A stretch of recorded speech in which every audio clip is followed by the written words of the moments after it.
আমার কওমের ছেলে মেয়েরা শুনে রেখে দাও, 30 বানানো প্রতিটা উম্মতে মুহাম্মাদির জন্য হারাম হারাম হারাম।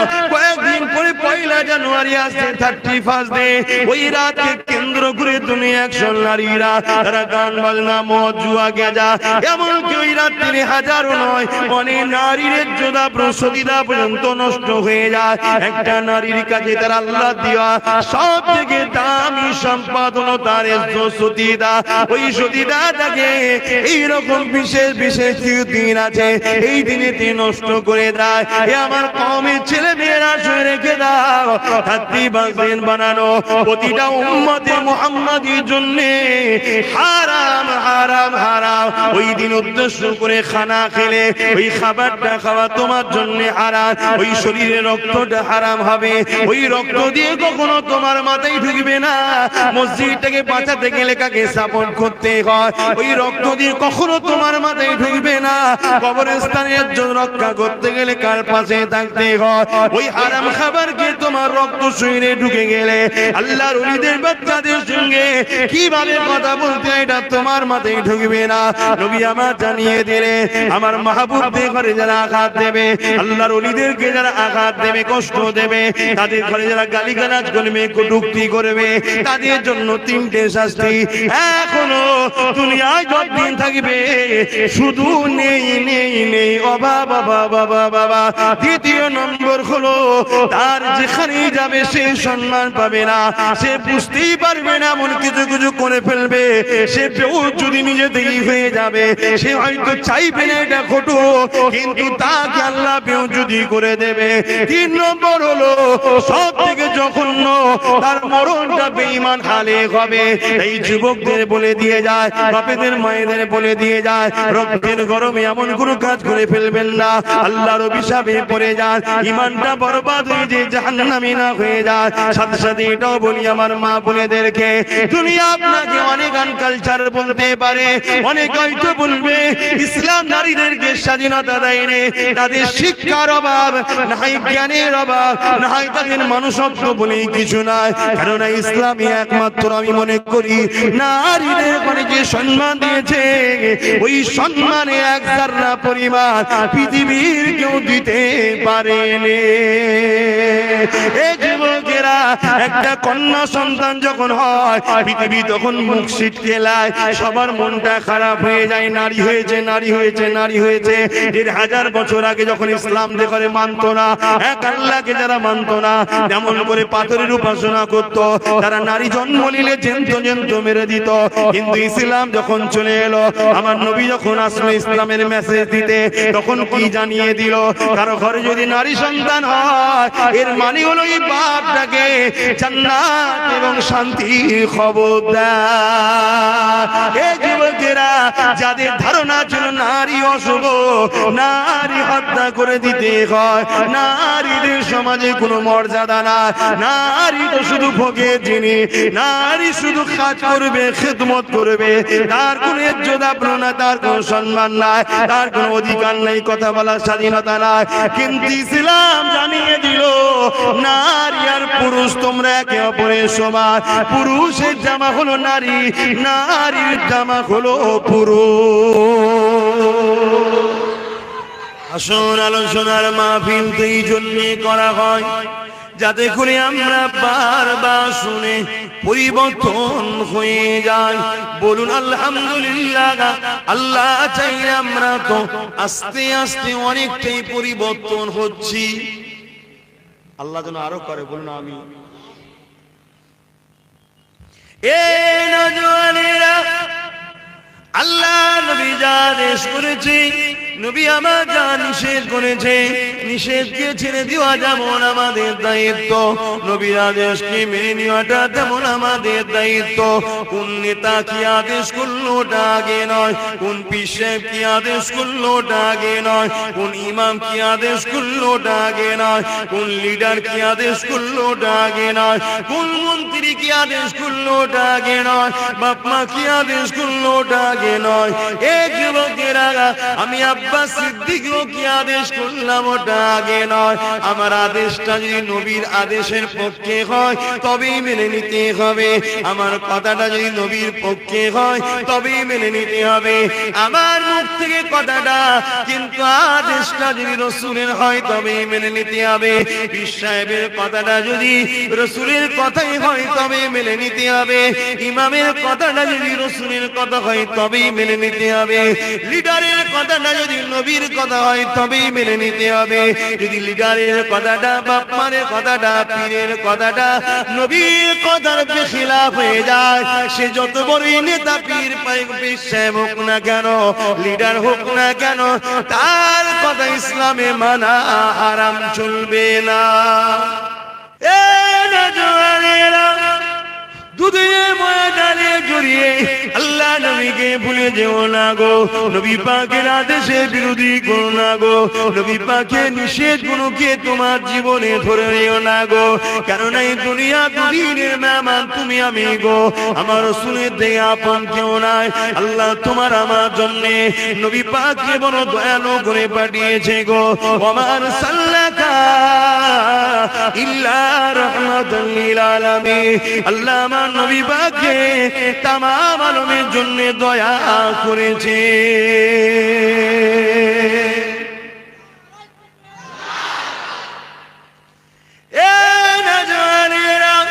আল্লাহ নবীর মধ্যে এত আপন কি আছে দেখো তো দেখি, আল্লাহ নবীর মধ্যে এত আপন কেউ নেই গো। নবী আমার সারাটা জীবন তোমাকে আমাকে জাহান্নাম দিয়ে বাঁচাবার চেষ্টা করেছে, কেননা নবী আমার নিজে সচোখে জাহান্নামকে দেখে এসেছে। জাহান্নামটা কত কঠিন, এই জন্য বলে দিয়ে যায় পরিবর্তন হবার চেষ্টা করো। বিশেষ করে আজকের দিনে আমি আমার নূরপুর গ্রামের আম্মা বোনেদের জন্য একটু ওয়াজ করব, কেননা দুনিয়া তোমাদেরকে আজকে জাহান্নামের দিকে টেনে নিয়ে যেতে চায়। মারে, যখনই দুনিয়া তোমাকে কোনো কাজে ডাকবে তোমাকে একবার ভাবতে হবে এই কাজে গেলে আমার রাসূলের আদেশ আছে না নিষেধ আছে। আল্লাহ নারাজ হবে না বেজার হবে, আল্লাহ খুশি হবে না নারাজ হবে, এটা আমাদেরকে মানতে হবে। যদি না ফলো করো মা, নবী পাকের হাদিসটা শুনে নাও। আল্লাহ নবী মিরাজের রজনীতে যখন জাহান্নাম দেখেছিল, নবী আমার জানিয়ে দিলে জাহান্নামের মধ্যে নারীদের সংখ্যা বেশি ছিল। আল্লাহ নবী তাই বলে দিয়েছে, নারীরা তোমরা পর্দা করো, পর্দা করো, কেননা দুনিয়া জমিনে জাহান্নামে যাওয়ার পিছনে নারীদের সংখ্যা বেশি হওয়ার পিছনে প্রথম নম্বর কারণ হলো বেপর্দা হওয়ার জন্য ওই নারীগুলো জাহান্নামে হয়ে যাবে। এ যুবকেরা, আমাদের প্রকাশ্য দুশমন হলো ইবলিস। ওই ইবলিস সর্বসময় চায় আদম আলাইহিস সালামের সন্তানেরা জাহান্নামী হোক। কেন আদম নবীর জন্যই তো ইবলিসকে জান্নাত থেকে বেরিয়ে যেতে হয়েছিল। আদমকে সিজদা না করার জন্য আল্লাহ থেকে বার করে দিয়েছিল গো। এই জন্য ইবলিস টার্গেট করেছে আদম সন্তানগুলোকে জাহান্নামে ঢুকাবো। এ আমার আম্মারা, ইবলিস ডাইরেক্ট আসবে না। ইবলিস বিভিন্ন লোকের মাথায় বুদ্ধি দিয়ে বিভিন্ন পরিকল্পনার নামে, বিভিন্ন প্রকল্পের নামে, বিভিন্ন সংস্থার নামে, বিভিন্ন এনজিওর নামে টাকা দিয়ে, ধন দৌলত দিয়ে, চাকরি দিয়ে তোমাকে আমাকে বেপর্দা বানাতে লেগেছে। মা বোনেরা, জাহান্নামটা বড় কঠিন হবে, তাই তওবা করে ফিরে আসো। নিজের ইজ্জত আবরুকে ঢেকে পর্দা করে আমার আল্লাহ যাতে রাজি, ওই রাস্তায় চলতে থাকো। চেষ্টা করুন আজকে শুনে শুনে গিয়ে আপনি আপনার ঘরে গিয়ে ওয়াজ করতে থাকুন। ওয়াজ শব্দের বাংলা মানে হলো ভালো কথা আর উপদেশ দেওয়া।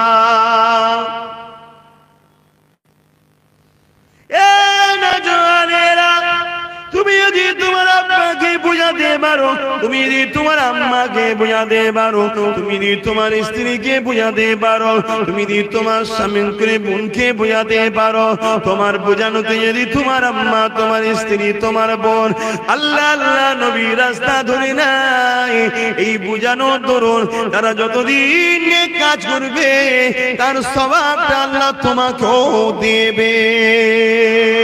এই প্রতিটা যুবককে বলবো ঘরে গিয়ে ওয়াজ শুরু করে দাও গো, এখানে যাওয়া শিখাচ্ছি ওখানে গিয়ে করো।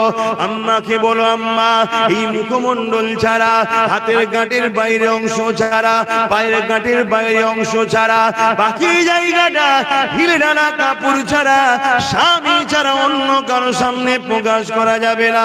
মা টিভি দেখা যাবে না, মা মোবাইলে গান শোনা যাবে না, মা পরচর্চা করা যাবে না, মা পরনিন্দা করা যাবে না। মা আজকে দুনিয়ায় বন্ধনের নামে যে লোন দিচ্ছে, ডাল ভাত খাবো মা, মা গো দুদিনে দুনিয়ায় পানি দিয়ে নুন দিয়ে খাবো। তোমার বাচ্চা তোমাকে বলবে না যে তুমি সমিতিতে যাও। মা তুমি যদি যাও তোমার বাচ্চা তোমার হাতে ওই খানা খাবে না। আর তুমি যদি তোমার বাচ্চাকে ভালোবাসো, মা তোমার কাছে অনুরোধ করি তুমি আল্লাহর জান্নাতে চাও, এটা আমি আশা রাখি। এই তোমার পায়ে ধরি গো মা, এই সামান্য দুদিনের মায়াজালে জড়িয়ে আর তুমি ভুল রাস্তায় যেও না। যা করেছো ফিরে আসো। তুমি আল্লাহকে রুকু দাও, সিজদা দাও, কোরআন তুমি তেলাওয়াত করো, তাসবিহ পড়ো, বাকি সময় সংসারে রান্না বান্না করো। আব্বার কথাগুলো শোনো। এই যুবকেরা মনে রেখে দিও, তোমার মা তোমার কথা শুনবে কি আমি জানি না, তোমার এই আখিরাতকে মাকে জান্নাত বানাবার চেষ্টা করাতে আমার আল্লাহ তোমাকে জান্নাতি করে দেবে। এ যুবকেরা যে যা করে গিয়ে স্ত্রী গুলোকে বোঝাও, তাকে তোমরা যদি ভালোবেসে বোঝাও, খবরদার ঝগড়া করে নয়, চোখ দেখিয়ে নয়, মানবতা প্রেম সব থেকে ওপরে গো। তাকে প্রেম ভালোবাসায় বোঝাতে লাগো আমি তোমার স্বামী হই, তুমি ইসলামের মাননেওয়ালা। আল্লাহ নবী জ্বালিয়ে দিয়েছে এ নারীরা যদি তোমাদের ঘরে সিজদা কাউকে করতে বলা হতো আল্লাহ ছাড়া, তাহলে স্বামীদেরকে সিজদা করতে বলা হতো, কিন্তু আল্লাহ ছাড়া কারো কাছে মাথা নত করা যাবে না। তাই তোমরা খবরদার করা যাবে না জানিয়ে দিয়েছে। স্বামীদের যখন এতই গুরুত্ব দিয়েছে, স্বামীগুলো তোমার স্ত্রীকে বোঝাও। আর তুমি কেন তুমি বেপরদা হবে, কেন পরের বাড়ি তুমি যাবে, কেন তুমি সিরিয়াল দেখতে যাবে, কেন মোবাইলে তুমি গান শুনতে যাবে, কেন তুমি নামাজ কাজা করবে, কেন তুমি বন্ধন লোন নিতে যাবে, কেন তুমি সমিতিতে যাবে, কেন তুমি দুনিয়ার পরনার পুরুষের কাছে গিয়ে দুনিয়া তুমি কথাবার্তা বলবে। তোমার জন্য তো আমি রয়েছি, তুমি যা বলছো বলো। নিজের রক্তকে পানি করে তোমার স্বপ্নকে আমি পূরণ করব, তোমাকে আমি খুশিতে রাখবো, রানী বানিয়ে রাখবো। এ দুনিয়ার পুরুষেরা তুমি তোমার স্ত্রীকে এইভাবে না বুঝাও, মনে রেখে দিও তোমার স্ত্রী ভুল রাস্তায় চলার জন্য তোমার স্ত্রী তো ফেঁসে যাবেই যাবে, কিন্তু কিয়ামতের দিনে তোমার স্ত্রীকে যখন জাহান্নামে দেওয়া হবে, তোমার স্ত্রী তখন বলতে লাগবে ওগো আমার আল্লাহ, আমাকে তো তুমি জাহান্নামে দিচ্ছ, সাথে সাথে আমার স্বামীটাকে তুমি কেন দেবে না? কেন সে যদি আমায় দুনিয়ায় বাধা দিত, সে যদি আমায় দুনিয়ায় রুখত, সে যদি আমায় দুনিয়ায় বুঝাতো, তাহলে তো আজ আমি জাহান্নামী হতাম না। সে তো আমাকে বলেনি, উপরন্তু আমাকে পার করে দিয়েছিল, যা দোকানে গিয়ে বস, যা কারবার করে নিয়ে আয়, যা বাজারে যা, যা শপিং মল করে নিয়ে আয়, যা এমন করে সমিতিতে যা, যা লোন নিয়ে আয়, যা বিভিন্ন প্রকল্প থেকে টাকা নিয়ে আয়। তাই আমার স্বামী আমাকে বলেছিল, তাই আমি বেরিয়েছিলাম। আমার আল্লাহ ফেরেশতাকে বলবে যাও ওর স্বামীকে ওর সাথে জাহান্নামে দিয়ে দাও। আর তুমি যদি বুঝাতে পারো, তোমার স্ত্রী যদি নেকবাক্ত হয়ে যায়, কিয়ামতের দিনে তোমার চরণে যদি ছোটখাটো কোনো ভুলও হয়ে যায়, ওই স্ত্রী তখন আল্লাহকে বলবে আল্লাহ আমি যে আজকে জান্নাতি দেখছেন, এটা আমার স্বামীর ওসিলা। স্বামী আমাকে বুঝিয়েছিল, স্বামী আমাকে মমতা ভালোবাসা দিয়ে আদর দিয়ে সে আমাকে পরিবর্তন করতে চেয়েছিল। ওগো আমার আল্লাহ, আজ তাকে কেন তুমি ধরে নিয়েছো? আমার সাথে তাকে তুমি জান্নাতি বানিয়ে দাও। মুসলমান ঘরের ছেলে মেয়েরা, তরুণেরা, বাপেরা পরিবর্তন আবার চেষ্টা করেন। দুনিয়া অনেক কিছু বলবে, আপনি পর্দা করলে দুনিয়া আপনাকে আনকালচার বলবে, কিন্তু আপনার আল্লাহ আপনাকে জান্নাতি বলবে। আপনি এমন করে যদি স্বামীর হুকুম মেনে চলে, দুনিয়া আপনাকে বলবে তোর কি কোনো স্বাধীনতা নেই, কিন্তু আপনার আল্লাহ আপনাকে জান্নাতি বলে ডাকবে। এ যুবকেরা, তরুণেরা, মায়েরা, বোনেরা, আমরা আল্লাহ সৃষ্টি আল্লাহর কথা শুনবো, অন্য কারো কথা শুনতে রাজি নয়। দুনিয়া আমাদেরকে ধোঁকা দেয়, দুনিয়া আমাদেরকে জাহান্নামের দিকে নিয়ে যায়, দুনিয়ার লোভ লালস আমাদেরকে বিপদে নিয়ে যায়। এই যুবকেরা, আমার আম্মা জানেরা, বোনেরা, শুনে রেখে দেন, আল্লাহ জাহান্নামটা বড় কঠিন।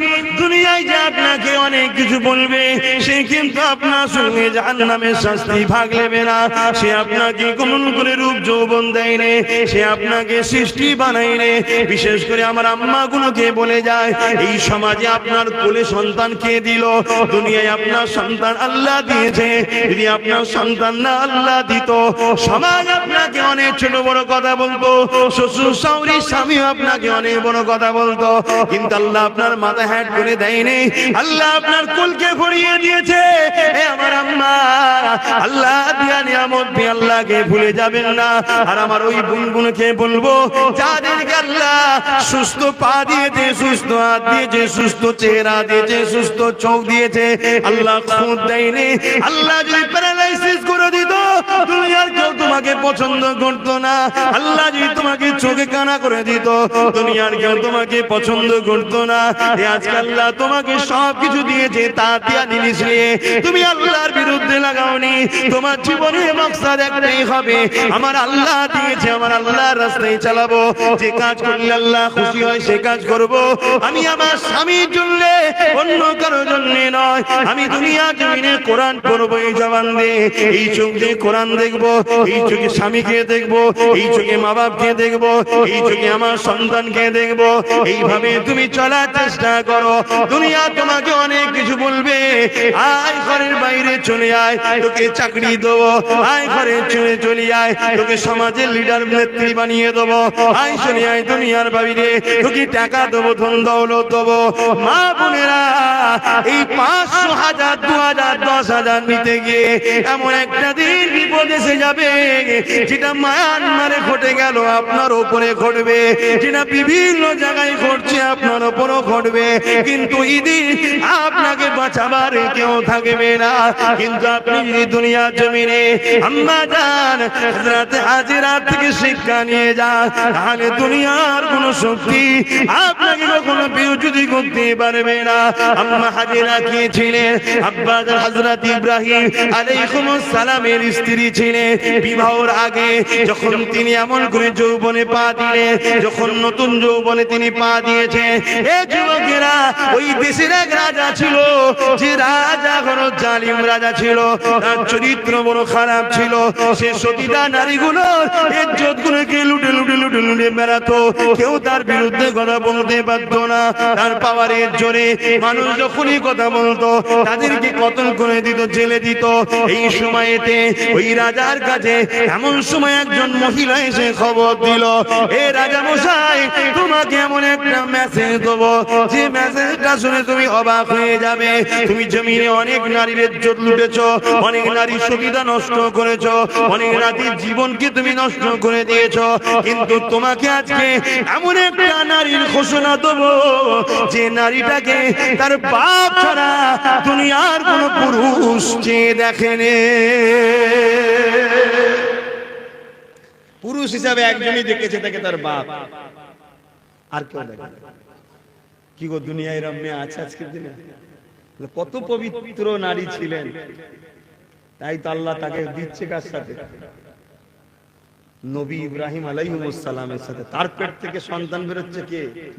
নবী ইসমাইল আলাইহিস সালাম। জোরে বলুন সুবহানাল্লাহ। মা বোনেরা, এমন একটা সন্তানের আশা করো যে সন্তান তোমাকে হাত ধরে জান্নাতে নিয়ে যাবে। আর ওই আশা করতে গেলে নিজের রেহেমকে, নিজের শরীরকে পবিত্র রাখতে হবে। অনেক ত্যাগ স্বীকার করার ব্যাপার। তবে প্রেম, সবকিছু প্রেম। তুমি যদি আল্লাহকে প্রেম করে নাও, সব সম্ভব তোমার জন্য। ভাইরা যুবকের আম্মা জান হাজেরা হুজুরের কথাটা একটু বলবো। আমার আম্মা বোনেরা, আম্মা হাজেরা অনেক কোনো কথা সময় দিয়ে খেয়াল করে মেন জায়গায় বলি, অনেক খোঁজ খবর নিয়ে বাধা বিঘ্ন অনেক চেষ্টা করার পরে একদিন আম্মা জান ওই বাদশার হাতে ধরা পড়ে গেল। বাদশা বন্দি করে ফেলল, করে নিয়েছে রাজার ঘরে খাস কামরায় আম্মা হাজেরাকে দিয়ে বাইরে থেকে দরজা দিয়েছে। অনেক জঙ্গল টঙ্গল অনেক চেষ্টা করেছে নিজের ইজ্জতকে বাঁচানোর। গভীর আমল করে রাজ দরবারের কাজ মিটিয়ে দিয়ে রাজা যখন ঘরে প্রবেশ করতে লেগেছে, অর্থাৎ আম্মা হাজেরা যে ঘরে বন্দী আছে ওই ঘরে প্রবেশ করতে লেগেছে। কেন? বাদশা বদমাইশ বাদশা, বাদশা চরিত্রহীন বাদশা, বাদশা জালিম বাদশা, বাদশা তার নোংরা খেয়াল মিটাবে বলে আম্মার ঘরে দিয়ে প্রবেশ করতে লেগেছে। বয়স একেবারেই হালকা, সবে যৌবনে পা দিয়েছে, ফুটফুটে কুমারী মা আমার এমন করে যখন দরবারে পা দিয়েছে, যখন ঘরের মধ্যে ঢুকতে যাবে, দরজা যখন ঠেলতে যাবে, আম্মাকে এক নজর দেখেছে। আম্মাও সঙ্গে সঙ্গে আসমানি দিয়ে তুলে বলেছে, আল্লাহ হাজেরা কখনো নিজের খুশি মনে একটা পাখি তোমার বিরুদ্ধে আগাইনে, সর্বসময় নিজেকে ঢেকে রেখেছিল। কেন? তুমি খুশি হবে, সর্বসময় নিজেকে পর্দায় রেখেছিল। তুমি খুশি হবে, সর্বসময় বেগানা পুরুষ থেকে দূরে রেখেছিল। তুমি খুশি হবে, তার জন্য জঙ্গলও পালাতে হয়েছে, অনেক কিছু করেছি আল্লাহ, কিন্তু আজকে আমি ফেসে গেছি। এই জালিমের সঙ্গে লড়াই করে আমি মেয়ে ছেলে পারবো না, তাই আপনার গায়ে সাহায্য করি।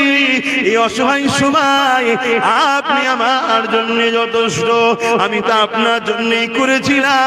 আজ আমার পবিত্রতাকে আপনি রক্ষা করবেন। বলাও শেষ হয়ে যায়।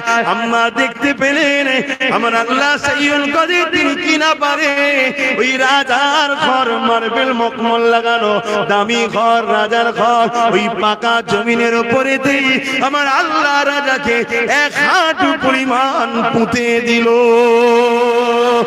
আরো জোরে বলো,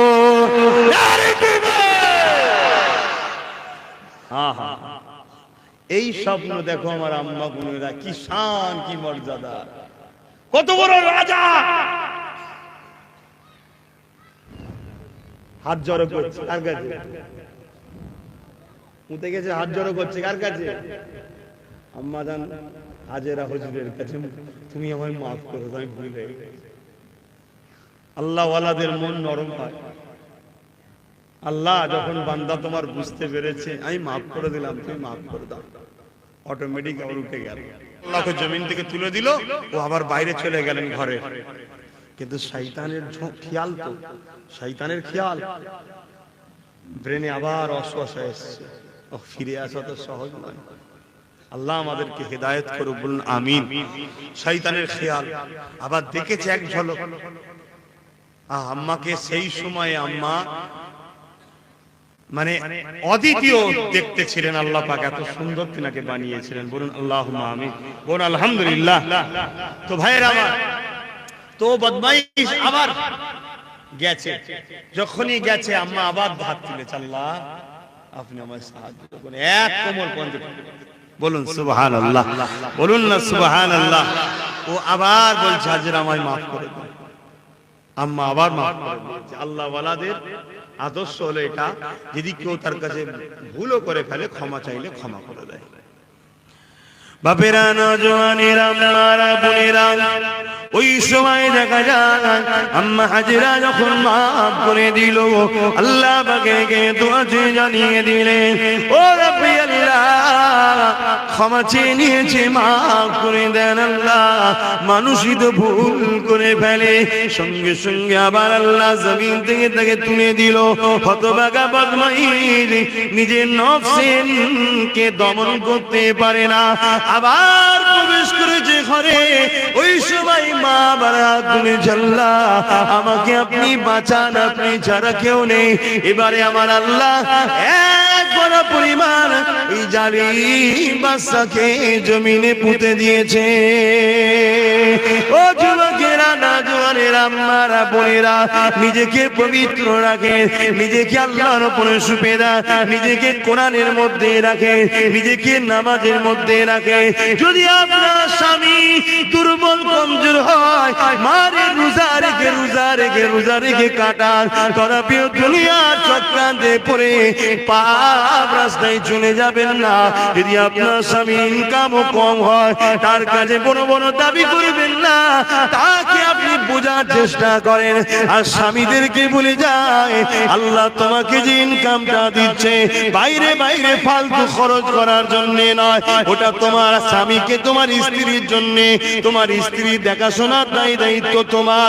তাই ফালতু খরচ না করে তোমার হালাল রুজিটা তোমার স্ত্রী, তোমার বাচ্চা, তোমার মা বাপের পিছনে খরচ করো। তুমি যখন তোমার স্ত্রীর পিছনে খরচ করবে, তাকে কাপড় কিনে দেবে, তার খাওয়া দাওয়া চিকিৎসা দেখবে, তার থাকার সুন্দর ব্যবস্থা করার জন্য খরচ করবে। এ স্বামীরা শুনে রেখে দাও, ওই খরচটাকে আল্লাহ তার রাস্তাতে খরচের সঙ্গে শামিল করে দেবে। এ যুবকেরা, তরুণেরা, বাবেরা, এ নবী পাকের প্রেমিকেরা, আম্মাজান হাজেরা এই সময় তখন তুই বাচ্চা জালিম আম্মাজান হাজেরাকে বলতে লেগেছে, হাজেরা রে আমি বড় ভুল করে ফেলেছি। আম্মা বলতে লেগেছে, জালিম রে তুই বড় কথাকে অমান্য করি, তোর জবানের দাম নেই, আর তোর জন্য আল্লাহকে বলবো না, তুই বড় বদমাইশ। ওই সময় জালিম কি বলেছে, ও হাজেরা এবার থেকে আমি যা বাচ্চা তোমাকে মা বলে ডেকে নিলাম, মাফে একবার ছেলেকে মাফ করে দাও। ছেলে কখনো মায়ের সঙ্গে তো খারাপ নজরে তাকাতে পারে না। হাজেরা রে আমাকে ছেলে বলে দিয়ে তোমাকে আমি মা বলে সম্বোধন দিয়ে দিলাম, মায়ের মর্যাদা দিয়ে দিলাম। এই সময় আম্মা হাত তুলতে লাগলেন, ও আমার আল্লাহ একে তওবা করার ক্ষমতা দেন, একে মাফ করে দেন, একে ভালো হবার তৌফিক দেন। আম্মা দোয়াকে কবুল করে নিয়ে ওই বাচ্চাকে জমিন থেকে শুধু আল্লাহ তুললো তা নয়, দুনিয়ার সমস্ত বুরাই খারাপ থেকে আল্লাহ তাকে পবিত্র বানিয়ে দিল।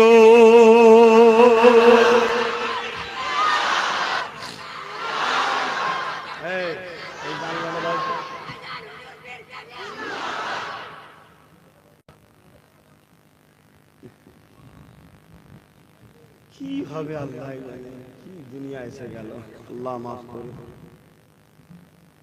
রাসূল বলেছে আখেরি জামানায় যে লোকালয় ছেড়ে দিয়ে জঙ্গলে চলে যাবে, পাহাড়ে চলে যাবে, সেই বাঁচবে, সেই পরিস্থিতি। কি গো যুবকেরা, আমার ভাইয়েরা যাদের বিবাহ হয়ে গেছে, এগুলো বুঝাবে। আর যারা নতুন এখন বিবাহ করবেন, রূপ দেখুনি, তার বাপের কত টাকা আছে দেখুনি, সে কত সুন্দর রান্না করতে পারে সব দেখুনি। একটা জিনিস দেখো, সে আল্লাহ রসুলকে ভালোবাসে। যদি আল্লাহ রসুলকে ভালোবাসে, তুমি তাকে ঘরে রেখে বাইরে যাবে, কোনো টেনশন নেই। তোমার চোখের আড়ালে সে কখনো তোমার সাথে ধোঁকা দেবে না, কেন তার অন্তরে আল্লাহর ভয় আছে, নবীর প্রেম আছে। আর তুমি সব দেখছো, এটা দেখছুনি, তোমার চোখের আড়ালে কি হচ্ছে আল্লাহই ভালো জানে। মাফ করবে ভুল কথা হলে, কিন্তু এখন তো সব ডবল সিম চলছে মোবাইলে, তাই তো নাকি? আমি আর কিছু বলতে পারছি না, কথাটা শুনতে খারাপ লাগলো, বাস্তব। কারণ আল্লাহ রসুল বলেছে আখেরি জামানার একটা আলামত, ঘরে ঘরে জেনা ব্যভিচারী পরকিয়া শুরু হয়ে যাবে। আমার আব্বারা যারা নামাজি মুসল্লি, আব্বা হজ করেছে, আপনি খোঁজলেন আপনার মেয়ের সম্বন্ধে, এটা আপনার ডিউটি। আমাকে মাফ করবেন, বাঁচাবার জন্য বলছি না, বাধ্য বলুন। আব্বারা কি বলছেন, ভুল বলছি নাকি? আপনি জানেন না আপনার চোখের আড়ালে আপনার মেয়ে কত বড় পাপ করে বসে আছে, কি কি ঘটনা ঘটিয়ে বসে আছে, আপনি জানেন না। আপনি যদি বলেন আল্লাহ আমি জানিনি, জানিনি কথা নেই, তুমি হচ্ছে অভিভাবক। কেন? কাদের সঙ্গে মিশছে, কোথায় যাচ্ছে, হাতে অত বড় মোবাইল কেন? হয়তো এই কথা শুনে আমার হালকা বয়সের বোনগুলো খেপে যেতে পারে আমার উপরে, যে ভাই এবার আমাদের সব ফোনগুলো কেড়ে বলছে। আল্লাহর কসম বলছি বোন, ঠান্ডা মাথায় চিন্তা করবি, তোকে আমি জান্নাত নিয়ে যাওয়ার জন্য চেষ্টা করছি। আর না হয় আমি বলতাম আর একটা করে মোবাইল দিয়ে বেশি করে সব দেখুক, আর পিজি কুড়ি সব ফোনে চাট করুক, আর হই হই করে জাহান্নামে ঢুকে যাক। বলেন যদি খারাপ লাগে বাদ দেন। কেন? একটা মা হলো সমাজের 100-র মধ্যে 80% সমাজ পরিবর্তন করতে পারে একটা নারী। জোরে বলে সুবহানাল্লাহ। পৃথিবীর বুকে একটা ওলি সন্তানের জন্ম দিতে পারে। পৃথিবীর বুকে একটা সভ্য, নম্র, ভদ্র, আদর্শ, ইনসাফ, ইনসানিয়াত, মানবতা প্রেমী একটা সন্তানের জন্ম দিতে পারে, যে সন্তান আগামী দিন লক্ষ লক্ষ অসহায়ের চোখের পানি মুছতে পারে। ওটা একটা মাই পারে। জোরে বলো সুবহানাল্লাহ। তাকে আল্লাহ পাওয়ার দিয়েছে। কিন্তু দুঃখের বিষয়, আজ পৃথিবী যারা ইসলামের সবথেকে বড় দুশমন, তারা দেখে নিয়েছে যে মুসলিম নারীগুলোকে জামুলক করে ওদেরকে বেপর্দা করতে হবে, ওদেরকে জেনার মধ্যে জড়াতে হবে। জেনা অনেক ধরনের হয়। চোখের জেনা হয় না হয় না, কানের জেনা হয় না হয় না, হাতের জেনা হয় না হয় না, মুখের জেনা হয় না হয় না। আজ বলুন কোন বাড়িতে আমাদের পরিবারের মেয়েরা, বউয়েরা বা বোনেরা এই সকল পাপের সঙ্গে জড়িয়ে নাই? এটা হলো বিদেশি পলিসি, ইসলামের দুশমনদের পলিসি। হ্যাঁ, মোবাইলের প্রয়োজন আছে, কিন্তু এই মোবাইলকে তুমি তোমার মতো যতটুকু প্রয়োজন সেটাকে ইউজ করো, ওটাকে অন্যদিকে নিয়ে যাচ্ছ কেন? আমার রজ মনে হচ্ছে খারাপ লাগছে আপনাদের। ঘটনা বলবো, ঘটনা বুঝার চেষ্টা করেন। আজ অনেক স্বামী আছে, তার স্ত্রী চুলোর ধারে গেলে একটু রং কালো হয়ে গেলে বকে, তুমি অত জানো যাও, আজানটা হয়ে যায়। কটা পর্যন্ত হবে?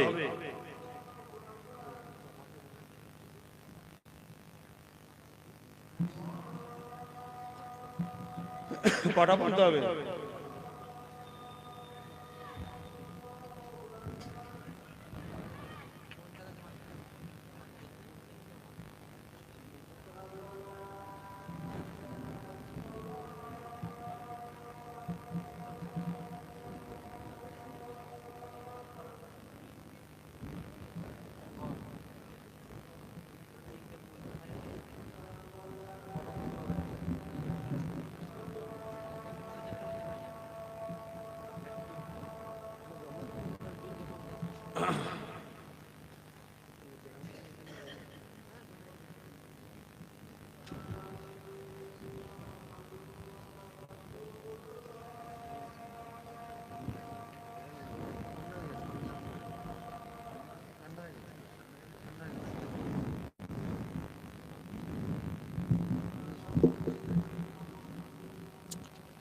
সাল্লাল্লাহু আলাইহি ওয়াসাল্লাম।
কথা বলে রাখতে হবে।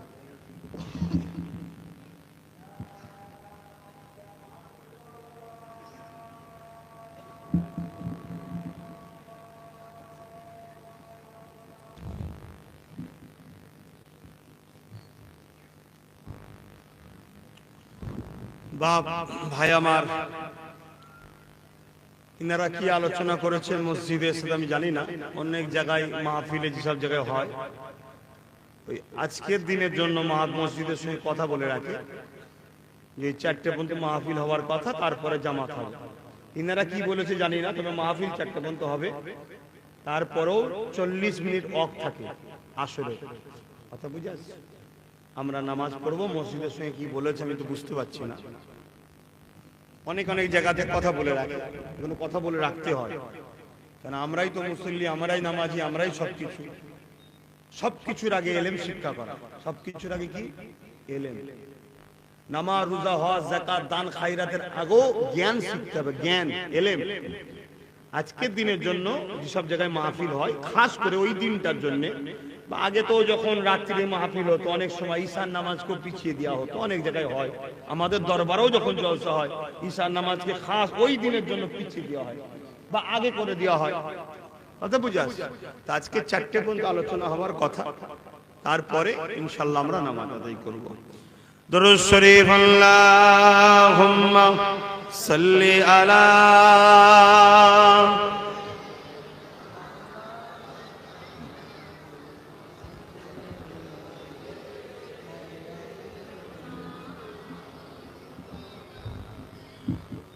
आने वालों ये तो बताओ शहर मदीना कैसा है।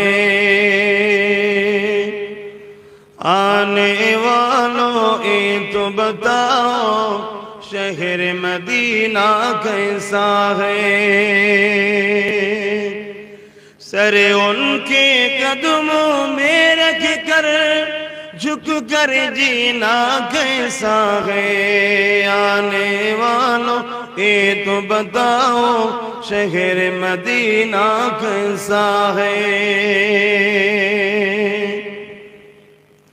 गुंबद खजरा के साए में बैठ के तुम तो आए हो। गुंबद खजरा के साए में बैठ के तुम तो आए हो। उस साए में रब के आगे, उस साए में रब के आगे सिजदा करना कैसा है। आने वालों ये तो बताओ शहर मदीना कैसा है। अल्लाहुम्मा सल्ली अला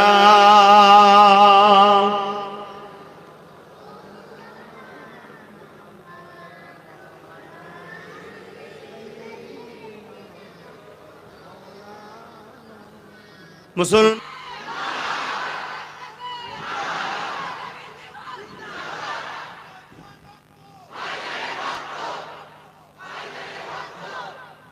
এই স্লোগানটা দিলে একটা কথা মনে পড়ে যাচ্ছে এখন, ওটা নাকি অন্য জায়গায় হচ্ছে, অনেক কিছু হবে,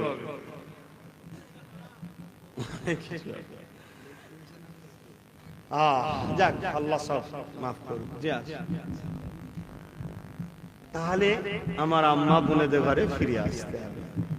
আচ্ছা, আমরা কি চাই আমার আম্মা গুলো জাহান্নামী হোক? এই যুবকরা চাও? প্রত্যেকটা যুবকের দায়িত্ব তার আম্মাকে বুঝানো, আম্মা আপনি বেপরদায় বাইরে বেরোবেন না, স্বামীর কথার অবাধ্য হবেন না, আর ইসলাম যেটাকে অপছন্দ করে, টিভি দেখা, পরের বাড়ি থেকে সিরিয়াল দেখা, এগুলো আপনি করবেন না। এটা প্রত্যেকটা বাচ্চা তার মাকে তো আদর সাথে ভালোবাসার সাথে বোঝানো দরকার। আমি যেমন বুঝাচ্ছি মাইকের আওয়াজে, তোমার মা গুলোকে আমার মা মনে করি বলেই বুঝাচ্ছি তো, নাকি না তোমার মা জাহান্নামে যাবে, আমার কি বুঝাবার দরকার? না, তোমার মাটাকে আমি তোমায় ভাই বলেছি, তোমার মাটাকে আমার মা বলে মেনে নিয়েছি, তাই মাইকের আওয়াজে তাদেরকে বুঝাচ্ছি। কেন প্রতি বাড়ি বাড়ি তো যাওয়া আমার দ্বারা সম্ভব না, ঠিক না? তোমরা শুনে গিয়েও তো একবার বুঝাও মাকে, বুঝাও। কি গো যুবকরা, বুঝাও। প্রতিটা স্বামী কি চান আপনার স্ত্রীগুলো জাহান্নামে যাক? তো স্বামীগুলো স্ত্রীদের বুঝান। কি গো বলবেন তো? আমার জিজ্ঞেস করছি বলে বিরক্ত হচ্ছে? বুঝাতে হবে তো। প্রতিটা ভাই কি চান আপনার বোনগুলো জাহান্নামী হোক? তাহলে ভাইগুলো কি বোনগুলোকে বুঝান। কিন্তু আল্লাহর ক্ষমতা আছে না নাই? এই যে জায়গাটায় আমরা বসে আছি, সব সমেত আল্লাহর জমিন একটু ঢুকাতে পারে না? পারে না? আমাকে সমেত আপনাকে বাদ দেবে কেন?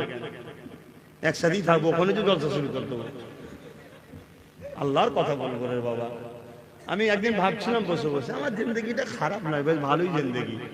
কেন ঘুম থেকে উঠি, হয়তো ফজর বেলা উঠলাম, নামাজ পড়লাম, একটু কোরআন শরীফ তেলাওয়াত আল্লাহ যেটুকু করাই করলাম, তারপর একটু খাওয়া দাওয়া করলাম, ঘরের সংসারের একটুখানি এদিক ওদিক বা ওই সংগঠন বা নলেজ স্ত্রীর কাজ এদিক ওদিক করতে করতে দেখা যাচ্ছে 10টা বেজে গেল। গোসল করে দুপুরের নামাজ পড়ে খেতে খেতে চলে গেলাম জলসায়, যে ওয়াজ করলাম, আল্লাহ রসুলের কথা বললাম, ঘরে গেলাম, লোকজন থাকলে দেখা করলাম, তারপর আবার ঈশার নামাজ পড়লাম, খাওয়া দাওয়া করলাম, শুয়ে পড়লাম। কথা বুঝাচ্ছে না? এই রুটিন এর মধ্যে তো আল্লাহ কারো পাপ প্রাপ্ত হচ্ছে না। জিন্দগিটা ভালো না খারাপ? ভালো, কিন্তু একটু কষ্ট হয়। তোমরা কেমন কত জায়গায় ঘুরতে যাও, আজ আমারও তো মন যায় এই শীতকালে একটুখানি কাশ্মীরে, কি বলে আরো সব অনেক জায়গায় বরফ পড়ছে, দার্জিলিংয়ে যাওয়ার সময় নেই, সব জলসা, দিনের খেদমত করতে করতে জিন্দগি। কথা বলি, তবে বেড়ানো খারাপ না, তোমাদের ভাবে বলছি বেড়ানো খারাপ না, কিন্তু খারাপ সেন্সে বেড়ানো খারাপ। তুমি বেড়াতে যাবে, আল্লাহর কুদরত দেখবে।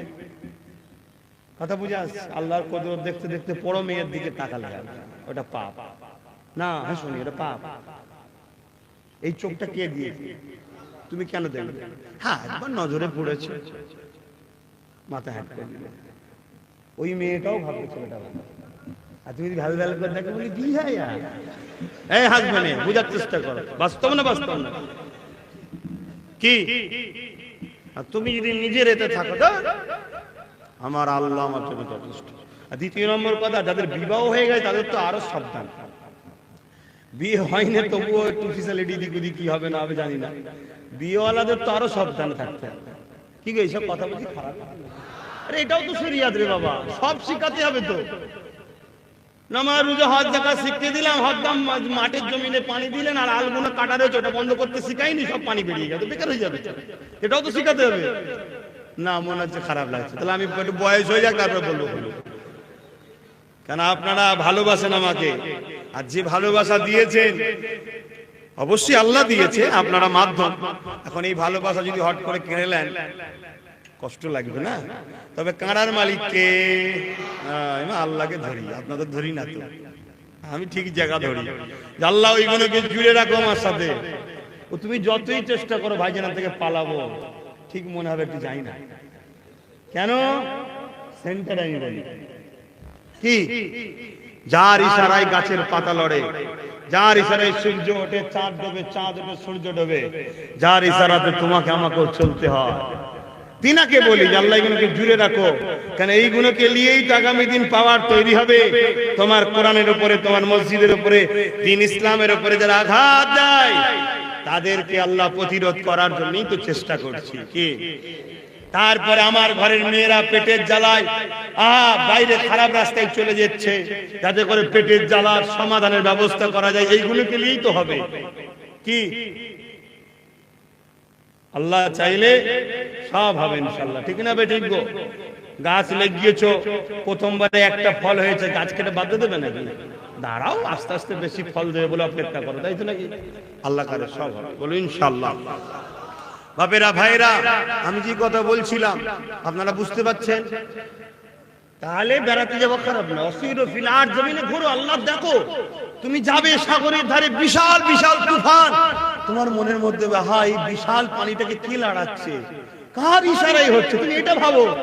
তুমি ওখানে গিয়ে অন্য কিছু করছো, তাহলে ওটা তো খারাপ হবে। কি? হ্যাঁ নাবো, কিন্তু হাঁটুর উপরে কাপড় তুলে নয়, হাঁটু ঢেকে নাবো। যাও নেবে, তুমি পানিতে একটু হুড়ুহুড়ি করো, কিন্তু যতটা চেষ্টা করবে যেখানে পুরুষের সংখ্যা বা পুরুষ আছে সেখানে থাকো। কারণ আজ দুনিয়ায় একদল মহিলা আছে যাদেরকে দেখলেও উজু যায় না। কথা বললেন, মাফ করেন, ফতোয়া দিচ্ছি না, এরকম একটা ঘটনা হয়তো বড় পয়সা হুজুরের জীবনীতে আছে, তাই তো নাকি? জানেন তো? জানেন তো নাকি? হুজুর অজ করেছিলেন, বাবা বেগানা মেয়ের মুখ দেখলে উজু চলে যায়, অজ করে। তার পরের দিনে একটা মেয়ে হুজুর রেখেছে যে হাজির, তারপরে হুজুর তার সাথে কথা বললো, ও দূর থেকে দেখছে, নামাজের সময় হলো, হুজুর উজু করলো না, নামাজ পড়লো না, ব্যাস এসে ধরেছে। বাপরে বাপ, তাহলে ডেঞ্জারাস। এখন শুধু নয়, তখনও ডেঞ্জারাস ছিল। কি? তবে এখন আর এক কাঠি বাড়া এসে ধরেছে, তখন তো তবু সামনে এসে ধরতো, এখন তো সামনে সামনে অতটা ধরে নেই। এসে ধরেছে, হুজুর আপনি কালকে ওয়াজ করলেন বেগানা মেয়ের মুখ দেখলে উজু চলে যায়, আপনি আমাকে দেখলেন, তারপরে উজু করলেন না, হুজুর মুচকে এসে বললেন যা ঘরে যে বলে একটা শুয়ে শুতে চাইছে। ও ঘরে যে ঢুকেছে সব দরজা জানলা দিচ্ছে, খটাং খটাং করে আওয়াজ হচ্ছে আর হচ্ছে, ও তো মাথায় ঢুকে। কই গো কে আছে বাড়িতে, এটা শুয়ে শুতে চাইছে, দেখছে এটা ছিদ্র দিয়ে একটা কাগজে কাপড় জড়ানো, তাতে সুই সুতো লাগানো আছে, বার করে দিচ্ছে। ও অত মাইন্ডি করে নিয়েছে, ওর মাথায় তো একটা কথা ঢুকছে, হুজুর কালকে সাইজ করে ফেলবো, ধরে ফেলেছি হুজুরের ফতোয়া। কি যে যার খেয়ালে আছে, হুজুরের ভুল কি করে পাওয়া যায়? যেমন আমার ওয়াজে যদি কিছু একটা খুঁত পেয়ে যায়, বাপ রে বাপ, একদল লোক যেন মনে হয় কি নিয়ামত পেয়ে গেল, হই হই হই করে ফেলে। তারপরেও দেখলো দিনের শেষে কি তার কথা কেউ গুরুত্বই দেয়নি। কি সেই আল্লাহ কারে আমার ভালোবাসার মানুষের সঙ্গে আল্লাহ আমাকে ঠিক জুড়ে রেখেছে। তাই আল্লাহ শুকরিয়া আদায় করে আমি বলি আলহামদুলিল্লাহ। আর আপনারা যদি আমার সঙ্গে জুড়ে থেকে খুশি হন, তাহলে আপনারাও চিৎকার দেবেন আলহামদুলিল্লাহ, মাশাআল্লাহ। আল্লাহ যেন একসাথে জান্নাতটা দেয়, বলুন আমিন। কারণ যতজন এক জায়গায় বসেছি, আমরা সবাই যদি জান্নাত থেকে কত খুশি হব না?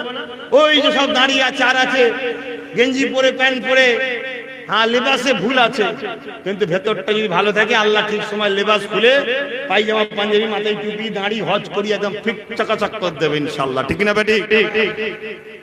কি তবে নিজেকে একটা চেষ্টা করতে হবে যে জলসা মাহফিলে যাবো একটু সেজে গুজে যায়। আর ব্যাপারটা কি জানেন, আবার আমি হয়তো কাজ, অনেক লোক কি হয় মাইকের আওয়াজ হয়তো রাস্তায় শুনতে পেয়েছি, ভাই জেনেই করারে হয়তো কোথায় যাচ্ছিল, টাকা দিতে হয়তো টাকা দেয় যাচ্ছিল, টাকা পরে হবে বসে পড়েছে। এইরকম হালে অনেকে থাকে। কি ওই জন্য বেশি কিছু বলি না, তবে চেষ্টা করবে এলাকার ছেলেরা আস্তে আস্তে মাহফিলে পরিবর্তন হওয়া। আল্লাহ সাহেব হিফাজত করুক। একসাথে যদি সবাই দেখা হয় তখন মনটা খুশি হবে, আর আমি গেলে তোমরা খুশি হবে না? হবে না? তোমরা বলো ওই তো আমাদের ভাইজান এসে গেছে, আমাদের বাবাজি এসে গেছে, আর আমি যদি বাদ পড়ে যাই তোমাদের দিলটাই কষ্ট হবে যে হারে সেই মানুষটা কত অজ করতো আর করতো বুঝাতো, যার কথা শুনে আমরা পরিবর্তন হলাম, সে কোন কারণে ধরা পড়ে গেল। মনে আঘাত লাগবে না? লাগবে না? আমার জন্য দোয়া করো যেন আল্লাহ আমাকে এমন কোন রাস্তায় না চলি, এমন কোন কাজ না করে ফেলি যার জন্য আল্লাহ রহমত থেকে বঞ্চিত না হয়ে যায়। আল্লাহ যেন আমাদেরকে জান্নাতি করেন, বলুন আমিন। এবং অনেক আম্মা আছে, বোন আছে আমাকে ভালোবাসে, তাদেরকে আমি চিনি না, কেন দেখাশোনা শরিয়াতে নিষেধ আছে, কথা বুঝাচ্ছে না, কিন্তু কিয়ামতের দিন আল্লাহ পরিচয় করে দেবে, এই আব্বাস এ তোকে ছেলের মতো ভালোবাসতো, একে তো ভাইয়ের মতো ভালোবাসতো, একসাথে সব জান্নাতে বসাবে। জোরে বলুন সুবহানাল্লাহ, বলুন আল্লাহুম্মা আমিন। আমি গল্প বলছি না, ওয়াজ করছি, এই কোরআন হাদিসের কথাই বলছি। বিশ্বাস হচ্ছে তো নাকি? কি নিয়ামত আল্লাহকে দিয়েছে। আল্লাহ অনেক ভালোবাসে আমাদের ঘরে। আমার ভাইরা, এই বলবো মসজিদগুলোকে একটু আবাদ করুন। কারবার ব্যবসা বাণিজ্য করতে হবে, যদি খুব ব্যস্ত থাকেন ওই কারবারের জায়গাতেই নামাজ পড়ে নিন, নামাজের সময় নামাজটা পড়ে নিয়ে আবার কাজ শুরু করুন।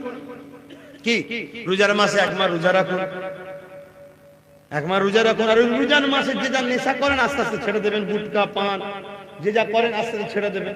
একেবারে আমি ছাড়তে বলছি না, একটু মাঝে মাঝে পান বা গুটকা নয়, পানটা একটু খেতে পারেন, কারণ ওটা আমিও খাই তো মাঝে মাঝে, ওটাকে ছেড়ে দিতে বলে দিলে আমাকেও ছাড়তে হবে।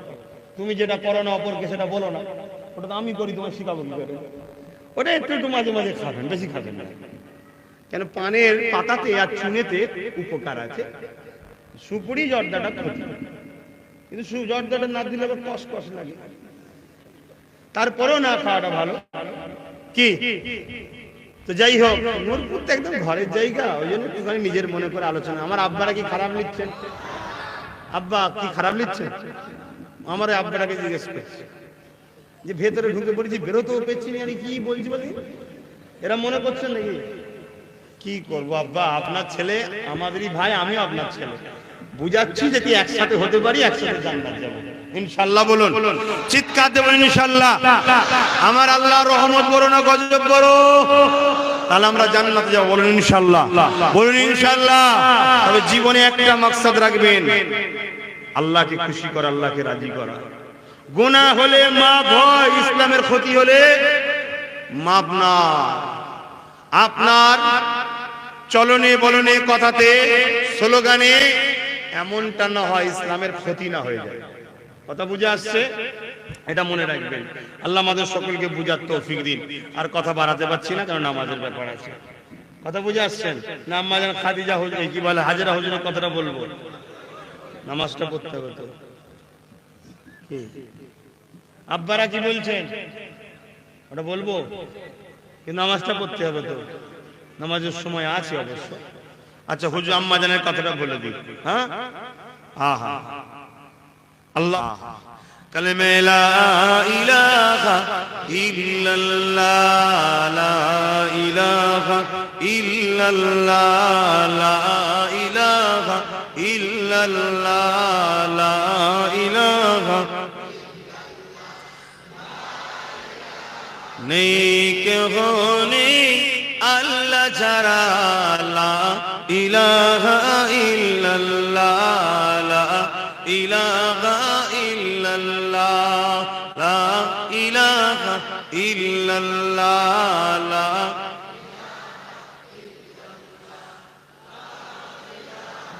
ইল্লাল্লাহু মুহাম্মাদুর রাসূলুল্লাহ আল্লাহুম্মা সাল্লি আলা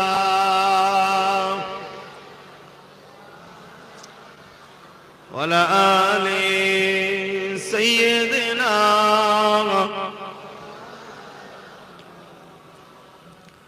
وقال الله تعالى في كلام المزيد والفرقان الحميد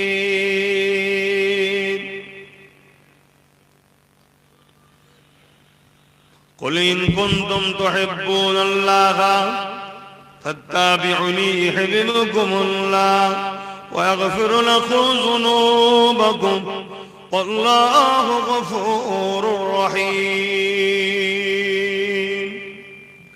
আমার আব্বারা, আমার আম্মা জানেরা, আমার ভাইয়েরা, আমার বোনেরা, ছোট ছোট বাচ্চারা, আজকে নূরপুর গ্রামে প্রতি বছরের বাৎসরিক ইসালে সওয়াব কি উপলক্ষে হয়? হ্যাঁ,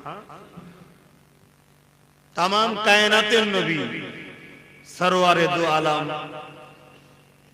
মাদানী তাজেদার নূরে মুজাসসাম সফিউল মুজলিমিন রহমাতাল লিল আলামিন হুজুর পুন্নুর সাল্লাল্লাহু আলাইহি ওয়াসাল্লাম, সকলে জবান খুলে বলে। হ্যাঁ, নবীর নাম হলে যেন এই আওয়াজে আপনাদের মুখ থেকে যেন বাহির হয় সাল্লাল্লাহু আলাইহি ওয়াসাল্লাম। পৃথিবীর বুকে তিনার মতো কেউ আসেনি আর আসবেও না। তিনার স্মরণে স্মরণ সভা বা ঈদে মৌলুদুন নবী সাল্লাল্লাহু আলাইহি সাল্লাম উদযাপন করছে। প্রতি বছরই অঘ্রাণ মাসে হয় মাহফিলটা। আপনারা এলাকার মানুষ, নবী প্রেমিক মানুষ, খোদা প্রেমিক মানুষ, ইমানদাররা এই মাহফিলে আপনারা শরীক হয়েছে। আল্লাহ আপনাদের আশাকে বসাকে কবুল করে পরকালে আমার রাসূলের মাহফিলে জান্নাতে বসার তৌফিক দিয়ে বলুন আমিন। ভাইরা আমার, জিন্দেগির মাকসাদটা বুঝতে হবে। আমাদের জিন্দেগির মাকসাদ কি? প্রত্যেকটা মানুষের লক্ষ্য থাকে, ঠিক না বেটি? আগে লক্ষ্য ঠিক করো, টার্গেট ঠিক করো, তারপরে সেই জায়গায় পৌঁছাবার জন্য আপ্রাণ চেষ্টা করো। যখন পৌঁছে যাবে সাকসেসফুল, তখনই তোমার আনন্দ হয়, ঠিক না বেটি? কিন্তু এই জায়গা পর্যন্ত পৌঁছাতে গিয়ে তোমাকে অনেক মেহনত করতে হয়, অনেক কষ্ট করতে হয়, অনেক পরিশ্রম করতে হয়, তারপরেই কিন্তু তুমি সেই সাকসেসফুল হও, ঠিক না বেটি? কেউ যদি টার্গেট ঠিক করে চেষ্টা করে, সে সাকসেসফুল হয় না? হয় না? কথা বলুন। হয়। তা আমাদের টার্গেট, আমাদের লক্ষ্য, আমাদের জিন্দেগির মাকসাদ কি বলুন? আল্লাহ আল্লাহ রাসূলকে খুশি করা, এর বিনিময়ে জান্নাতে গিয়ে আল্লাহর দিদার পাওয়া। জোরে বলুন সুবহানাল্লাহ, আরো জোরে বলুন। তাহলে এইটা হলো প্রত্যেকটা ইমানদারের মূল টার্গেট হওয়া দরকার। শুধু ইমানদার নয়, তামাম পৃথিবীর মানুষ জাতির এই টার্গেট হওয়া দরকার। কে টার্গেট করছে না করছে পরের কথা। আজকে যতজন এই মাহফিলে এসেছেন আর আমার আম্মা বোনেরা যারা শুনছেন, তাদেরকে উদ্দেশ্য করে বলবো, আজকে দোয়া শেষে তওবা তো পড়ানো হবেই, এক্ষুনি বসে বসে টার্গেট ফিক্সড করুন যে আমার জীবনে আজ থেকে একটাই টার্গেট, আল্লাহ আল্লাহ রসুলকে খুশি করা, তার বিনিময়ে জান্নাতে গিয়ে আল্লাহ দিদার পাওয়া। জোরে বলুন সুবহানাল্লাহ। তাহলে টার্গেট পাকা তো নাকি? এবারে টার্গেট যখন আল্লাহ আল্লাহ রসুলকে খুশি করা, এই খুশি করতে গেলে তোমায় কি করতে হবে সে রাস্তায় চলা। তাতে ডায়ে বায়ে আগে পিছনে কে আছে সাথে কে নাই, কি ফাইসাল্লা হবে কি হবে না, কত বাধা আসবে না আসবে, ও সব কিচ্ছু ভাবলে হবে না। আগুন সামনে চলো, সাগর সামনে চলো, পাহাড় সামনে চলো, লোহার বেড়ি পায়ে চলো, মৃত্যু সামনে চলো, কোন দিকে তাকালে হবে না। আমি আমার লক্ষ্য স্থলে পৌঁছাবো, আল্লাহ আল্লাহ রসুলকে রাজি করা। জোরে বলুন সুবহানাল্লাহ। আমার যুবকেরা, আমার আব্বা জানেরা, আম্মা জানেরা, আমার বোনেরা, আপন বলে বলছি, এই পৃথিবীতে সব একটা লোভ লালসা ধোঁকা, কেউ আপন নয়। আর এই সব কিছুই আল্লাহ দিয়েছে, জমি জায়গা, ধন দৌলত, স্ত্রী, স্বামী, সন্তান, এসব আল্লাহ দিয়েছে। লোভ, কথা বুঝছেন? এইগুলোকে মধ্যে থেকে আল্লাহকে রাসূলকে রাজি করার নাম হলো ঈমানদার। জোরে বলুন সুবহানাল্লাহ। তাই আমরা তাহলে কি করব? এই টার্গেটের যে সংজ্ঞা, সেই সংজ্ঞায় আমাদেরকে চললে সাকসেসফুল হওয়া খুব সহজ। আল্লাহ পাক কোরআন পাকের মধ্যে বলছেন, হে বিশ্ব জগতের মানুষ শোনো, লিল্লাহি মা ফিস সামাওয়াতি ওয়া মা ফিল আরদ, জমিন আসমানের একমাত্র মালিক কে? জোরে আরো শাহাদাত আগুন তুলে বলুন কে? জোরে বলুন কে? নারী দিবে। সেই আল্লাহ বলছেন, বিরক্ত, সেই আল্লাহ বলছেন তোমাদেরকে আমি বানিয়েছি ইল্লা লিয়াবুদুন, একটাই মাত্র উদ্দেশ্য, ফিক্সড করো, আমার দাসত্ব করা। জোরে বলুন সুবহানাল্লাহ। আল্লাহ তোমার দাসত্ব কি? আল্লাহ বলছে শোন, লিল্লাহ মা তাকুমুর রাসূল ফাকুযুহু ওয়া মা নাহাকুম আনহু ফান্তাহু। রাসূল যা আদেশ করেছে মেনে নে, নবী যা নিষেধ করেছে ছেড়ে দে। আমরা যদি আল্লাহ আল্লাহ রাসূলকে খুশি করতে চাই, আল্লাহর দাসত্ব করতে চাই, তাহলে আমাদের জিন্দেগীর মাকসাদ হবে নবী যা আদেশ করেছে মানব, যা নিষেধ করেছে ছাড়বো। তাই তো নাকি গো? নবীর আদেশ মানতে গিয়ে যদি আমার জীবন লাগে, নবীর আদেশ মানতে গিয়ে আমি যদি ভিখারি হই, নবীর আদেশ মানতে গিয়ে বাপ মা ঘর থেকে বার করে দেয়, নবীর আদেশ মানতে গিয়ে স্ত্রী সাথ ছেড়ে দেয়, নবীর আদেশ মানতে গিয়ে স্বামী ছাদ ছেড়ে দেয়, তারপরেও আমি পিছপা হব না। কারণ এই দুনিয়া আমার আসল জায়গা নয়, আমার আসল জায়গা হলো আল্লাহর জান্নাত। জোরে বলুন সুবহানাল্লাহ। আমার জন্য কেউ একদিন জাহান্নামে যেতে রাজি আছে? কেউ রাজি নাই। তব তোরা রাজি থাকলে আমি ভাই তোদের জন্য নাই। কেন? আমি জানি জাহান্নামটা কি কঠিন। আবেগে তো বললে হবে না। হযরতে ফারুক আজম কে? তিনি যার সম্বন্ধে রাসূল বলছে আমার পরে যদি কেউ নবী হতো, ওমর হতো, নবীর দরজা বন্ধ হবে না। তিনি বলছে আল্লাহ পৃথিবীতে যদি একটা লোকই জান্নাতে যায়, ওটা যেন আমি হই। খোদা তোমার জাহান্নামে আমি যেতে রাজি না। কত কঠিন তিনারা জানে, আমরা তো জানি না। যতটুকু আল্লাহ আমায় জানিয়েছে সেই জ্ঞান থেকে বুঝেছি, 1000 বছর এই পৃথিবীতে জুলুম সহ্য করা অনেক আরাম, একদিনের জাহান্নামে থাকা, 1 ঘন্টার জাহান্নামে থাকা অনেক বেশি কঠিন। আল্লাহ আমার বাপ ভাই মা বোন সমস্ত নবীর গোলামগুলোকে যার অন্তরে সরষে দানা পরিমাণ ঈমান আছে তার জন্যই দোয়া করি, তাদের সাথে আমাকেও যেন আল্লাহ জান্নাতি করে। বলুন আমিন। তাহলে আমাদের আলোচনার বিষয়টা বুঝতে পারলেন? আমাদের লক্ষ্য জীবনের হবে কি? রাসূলের আদেশকে মেনে নেওয়া, নবীর নিষেধকে ছেড়ে দেওয়া। আল্লাহ পাক তাই কোরআন পাকের মধ্যে বললেন, কুল, হাবিব আপনি বলুন, ইন কুনতুম তুহিব্বুনাল্লাহ, যারা বলে আল্লাহকে ভালোবাসি, তারা যদি সত্যি ভালোবাসে, ফাত্তাবিউনি, আগে যেন আপনাকে ইত্তেবা করে। চাই তো নাকি গো? আপনারা আমাকে ভালোবাসেন, আমাকে বেশি ভালোবাসেন না আল্লাহকে? আমি বসতে বললাম, বসে গেলেন, আমি যতক্ষণ থাকবো আপনারা থাকবেন, ঠিক না বেটি? এই তো ভালোবাসা। সেই আমাকে পেলেন কার কার মাধ্যমে? রাসূলের মাধ্যমে। সৃষ্টি করেছে আমায় কে? আল্লাহ। সেই আল্লাহ থেকে আমাদের কাছে কেউ আপন আছে? আমরা পেয়েছি চোখ, কান, নাক, সমস্ত কিছু পেয়েছি কার থেকে? আল্লাহ থেকে। সেই আল্লাহকে ভালোবাসা দরকার আছে না না? তিনাকে যারা ভালোবাসে, শর্ত কি? ফাত্তাবিউনি, আগে যেন নবীর ইত্তেবা করে। নবীর ইত্তেবা, নবীর মুহাব্বত, নবীর ভালোবাসা, নবীর অনুসরণ যারা করবে তাদের ঘরে আল্লাহ বলেছেন ইউহিব্বুকুমুল্লাহ, আমি আল্লাহ তাদেরকে ভালোবাসবো। জোরে বলুন সুবহানাল্লাহ। তোমরা কি চাও আল্লাহ তোমাদেরকে ভালোবাসুক? তাহলে তোমাদের কাজ কি? নবীকে ইত্তেবা করা, অর্থাৎ নবীর আদেশকে মেনে নেওয়া, নবীর নিষেধকে ছেড়ে দেওয়া। কটা আদেশ মানবেন বলুন? কটা আদেশ মানবেন বলবেন তো? দুটো মানলে চলবে? চারটে? যা আদেশ করেছে, যা যা সব মানতে হবে। ছাড়বেন কটা? যা ছাড়তে বলেছে, তাই তো নাকি?